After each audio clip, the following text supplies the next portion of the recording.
Bonjour Pablo, Samuel, Julie, bonjour tous les petits copains. Vous allez bien? Est-ce que vous êtes frileux, vous? Vous savez, frileux, ça veut dire qu'il y a vite froid, hein? Moi, je connais des gens frileux, hein? Babou, par exemple. Mais il y a un ours ici qui est frileux. Et ça, c'est peut-être un peu plus étonnant pour un ours blanc, vous ne trouvez pas? Aujourd'hui, Clovis a attrapé son premier rhume. C'est la faute d'Auguste le phoque. Vas-y, saute, lui criait-il, l'eau est délicieuse. Clovis a plongé et il a coulé comme une pierre, paralysé par le froid. Heureusement, Auguste possède son brevet de maître nageur. Il a repêché son ami à temps. Il l'a ramené chez lui, enveloppé dans une couverture. À présent, Clovis est cloué au lit. Ses éternuements font trembler la banquise et mettent en fuite les pingouins du voisinage. L'eau glacée lui fait désormais horreur. Il ne veut plus vivre dans sa tanière pleine de courants d'air. Dès qu'il est guéri, il se construit un solide igloo avec une porte qui ferme bien. À l'idée de plonger sa patte dans l'eau pour pêcher du poisson, il frissonne. Il s'est donc fabriqué une canne à pêche et attend patiemment que ça morde. Mais rester des heures assis sur la glace ne le réchauffe pas vraiment. Aujourd'hui, le ciel est bleu, le soleil est éblouissant. Clovis décide de faire une promenade, mais sans trop d'enthousiasme. Ses pas le mènent à un campement installé par les hommes. Il risque un coup d'œil par la fenêtre. Personne. Les explorateurs sont absents. Alors, curieux, Clovis pousse la porte et entre. Quel émerveillement! Tout ce dont il a toujours rêvé est là. Un radiateur à gaz, des couvertures, un sac de couchage, un bonnet de laine, une écharpe, des moufles fourrées, une cafetière, un réchaud, des boîtes de sardines et encore bien d'autres trésors. Il n'a qu'à se servir. Comble de chance, il déniche un traîneau pour transporter son butin. Désormais, il est équipé contre le froid. Dans son igloo bien chauffé, il déguste de grands bols de bouillon brûlant. Il a déjà mangé toute sa réserve de cassoulet et de harengs en boîte, mais qu'importe.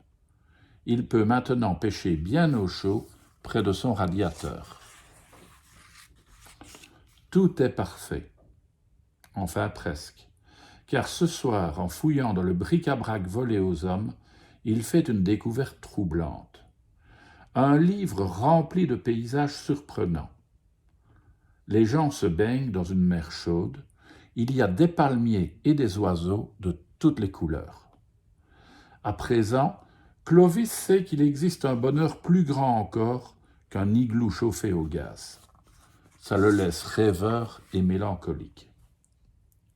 Une nuit, un formidable craquement le réveille en sursaut. Il coiffe son bonnet et passe le museau dehors. Quel spectacle! La banquise se fend de partout. Le coin sur lequel est construit son igloo part à la dérive. C'est le dégel. Pas question de sauter à l'eau pour regagner le continent. Quelle situation! Le voilà livré au courant marin, tout seul sur son iceberg. Pour se soutenir le moral, il se prépare un bon bouillon bien chaud. Les jours passent, Clovis a perdu de vue le rivage et commence à s'inquiéter. Ce matin, il pêche assis au bord de son iceberg. Tout à coup passe un vol de mouettes. « Alors, l'ours, tu navigues plein sud? Où vas-tu comme ça ?» C'est vrai, il fait de moins en moins froid et son iceberg commence à fondre.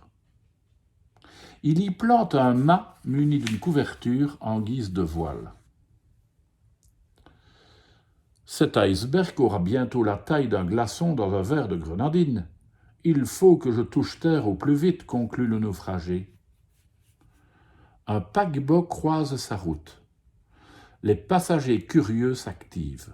Une photo par-ci, une photo par-là. Clovis ne se laisse pas distraire. Il ne quitte plus sa boussole des yeux.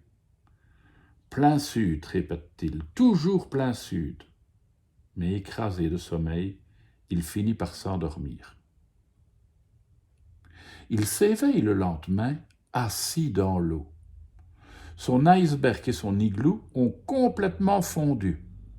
Clovis n'en croit pas ses yeux. Les eaux bleutées d'un lagon clapotent autour de lui et vont s'étaler sur une plage de sable blanc. Il y a aussi des cocotiers, des oiseaux et un soleil qui chauffe 2 fois plus que son radiateur. Il a l'impression d'être dans une photo du livre. Mais non, tout est bien réel. Toute la journée, Clovis se grise de soleil. Il redécouvre les joies de la plongée sous-marine. Partout il y a du poisson, un garde-manger inépuisable à portée de pattes. Quel bonheur! L'ours décide de ne plus quitter ce paradis terrestre. Pourtant, certains soirs, quand la brise se lève, il met son bonnet et son écharpe. Un rhume si vite attrapé. Eh oui, même sous les tropiques, il met encore son bonnet et son écharpe. Il est vraiment frileux, hein? À demain les enfants.